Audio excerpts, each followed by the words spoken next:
Queridos hermanos, estamos celebrando al Señor en el domingo y no estamos haciendo un mero rito, un simple rito, así como una especie de trámite, sino que estamos en el contexto de la liturgia haciendo presente la acción salvadora de Dios. Dios sigue hablando y actuando en su pueblo a través de los sacramentos. Y en el sacramento de la Eucaristía nosotros nos encontramos con la palabra de Dios y con el alimento para el camino, que es la comunión. Recordemos, por ejemplo, un sacerdote tan dedicado y tan tradicional como el cura de Ars. Él siempre, en esa época que la Iglesia, podríamos decir así, simplificando, pero así con una cierta verdad, que era más bien rigorista, el santo cura motivaba siempre a participar de la comunión. Y algunos por ahí decían, pero no soy digno. Y él contestaba, nadie es digno, pero lo necesitamos. Necesitamos a Jesús y Jesús quiere estar con nosotros. Y necesitamos el alimento de la palabra y el alimento de la Eucaristía, como necesitamos también el alimento material.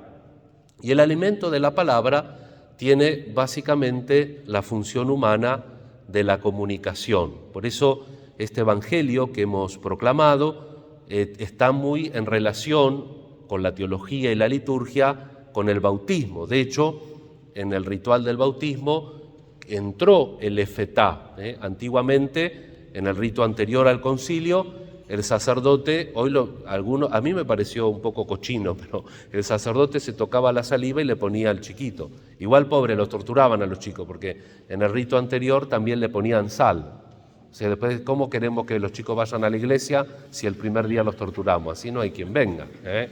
Ahora el rito quedó. El Señor Jesús, el rito del éfeta es una pequeña ejaculatoria, podríamos decir. Dice el ritual del bautismo, el Señor Jesús, que hizo oír a los sordos y hablar a los mudos, te permita escuchar muy pronto su palabra y profesar la fe en Jesucristo.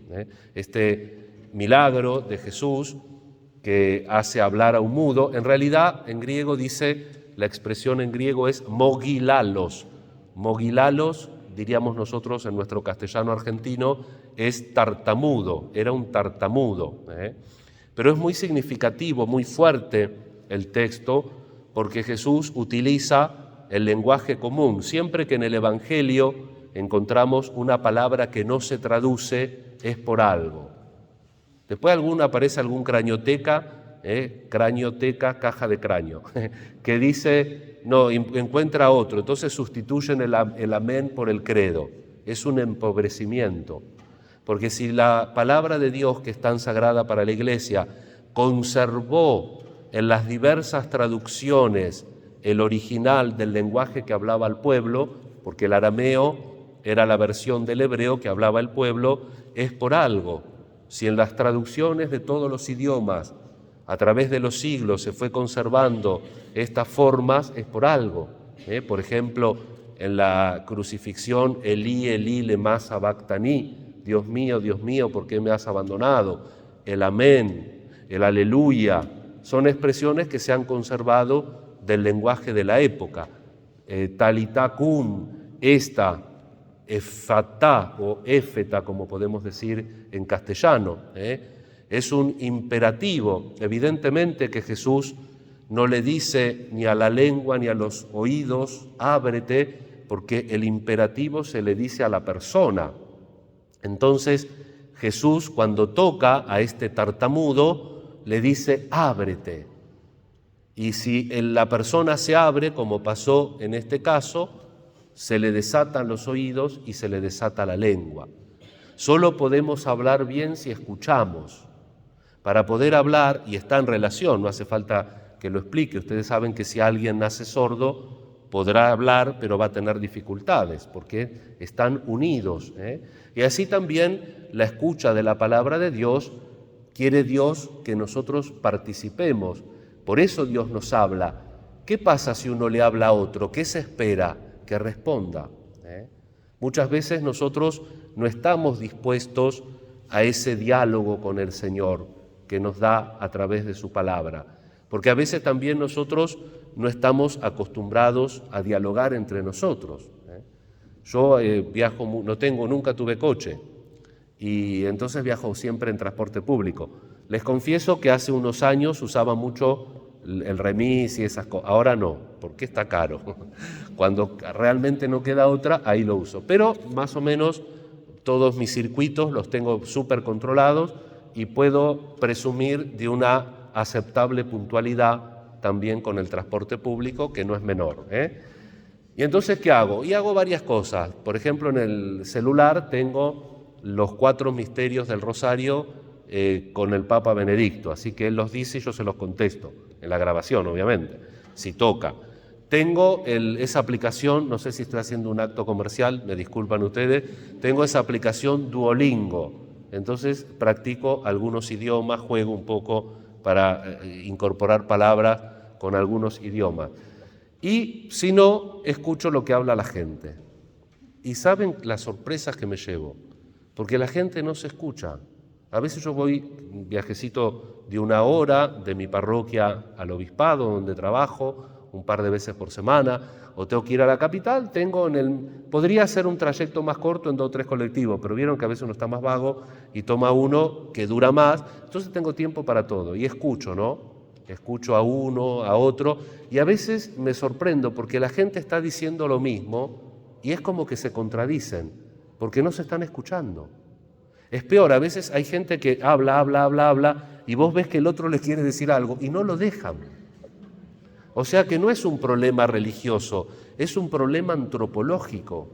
Hoy, no sé si siempre fue así, porque yo no soy un estudioso de la sociología, no sé si siempre fue así, pero el ser humano, si no escucha, va a tener un problema de comunicación. Por un lado, sabemos que tenemos el instinto gregario y que necesitamos comunicarnos, pero si no nos comunicamos bien, no nos podemos entender. Y nosotros, Dios quiere, como se encarnó, quiere que nos comuniquemos con Él a la manera humana. Por eso tenemos ocasión, con este milagro del mogilalos en griego, del tartamudo en castellano, de reflexionar. ¿Estamos abiertos? ¿Estamos abiertos a la realidad? ¿Estamos abiertos a Dios? ¿Estamos abiertos al prójimo? ¿Dialogamos con nuestra realidad o hacemos simplemente soliloquios? Yo me pregunto y yo me contesto, porque yo me trato muy bien. Digo, ay, qué bueno que sos padre, mira, te voy a contestar yo mismo a mí. No, tenemos que dialogar con la realidad, es importante. Vamos a pedir esto al Señor en esta Eucaristía, donde pedimos, como toda Eucaristía, por los vivos, por los difuntos. Vamos a pedir en esta Eucaristía por nuestra patria, por el tema de la pandemia, en todas las situaciones y en todos los problemas que en los diversos estratos causa esta pandemia, por la organización, por la economía y por la salud también, que uno ya antes no conocía y uno ahora conoce con nombre y apellido gente inclusive que ha sufrido la versión trágica de este virus, ¿no? Así que pedimos por todo, por nuestra Argentina que tanto lo necesita. Ayer el cardenal Villalba, delegado por el Papa, beatificó a Fray Mamerto Esquiú, un sacerdote franciscano que trabajó muchísimo en primera persona por la patria naciente.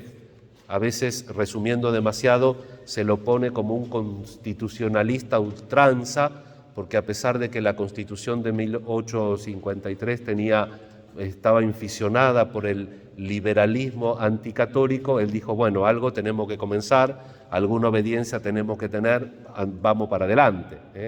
Aunque después un poco se tuvo que corregir porque no fue tan curativa esa Constitución como se esperaba. Pero fue una persona que se comprometió, que trabajó con la patria, un excelente predicador, un sacerdote austero, no quiso ser obispo de Buenos Aires porque se sentía indigno, al final aceptó el obispado de Córdoba y gobernó esa diócesis absolutamente austeramente, constantemente recorriéndola con lo que sería recorrer una diócesis en el siglo XIX, y murió, hoy diríamos muy joven, a los 56 años, volviendo de una visita pastoral. Tenemos un nuevo beato en la Argentina, un sacerdote de verdad, un obispo en serio, que también se jugó y acompañó a la patria para que la Argentina pueda ser un país independiente, pero siempre y inequívocamente, los sermones de él están publicados, inequívocamente señalando que las raíces de la Argentina son raíces cristianas y que si uno no reconoce la fuerza de la raíz cristiana, todos los esfuerzos tienen el riesgo de fracasar. Qué importante entonces tener un nuevo beato que va camino a ser santo para que interceda por la Argentina que tanto lo necesita. Confiemos también, ustedes saben que la tradición de la Iglesia, por la comunión de los santos, a los nuevos santos le rezan mucho porque necesitan milagro para que les terminen el proceso. Entonces, pidámosle a Fray Mamerto Esquiú lo que necesitemos para nuestra vida. De más está decirle que cosas buenas, pero que Él interceda ante el Señor por nosotros.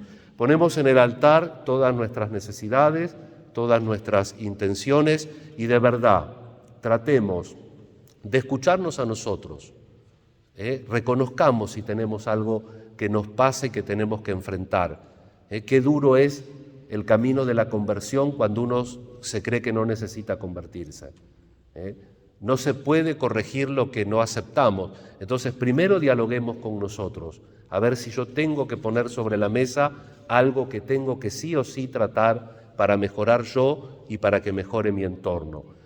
Tratemos de dialogar, de escuchar, hablar y escuchar con el hermano. Y tratemos sobre todo de escuchar a Dios, porque si de verdad Jesús toca nuestro corazón y nos dice, ábrete, y nosotros nos abrimos, todos esos procesos de escucha se pueden dar y pueden tener frutos, pueden ser exitosos.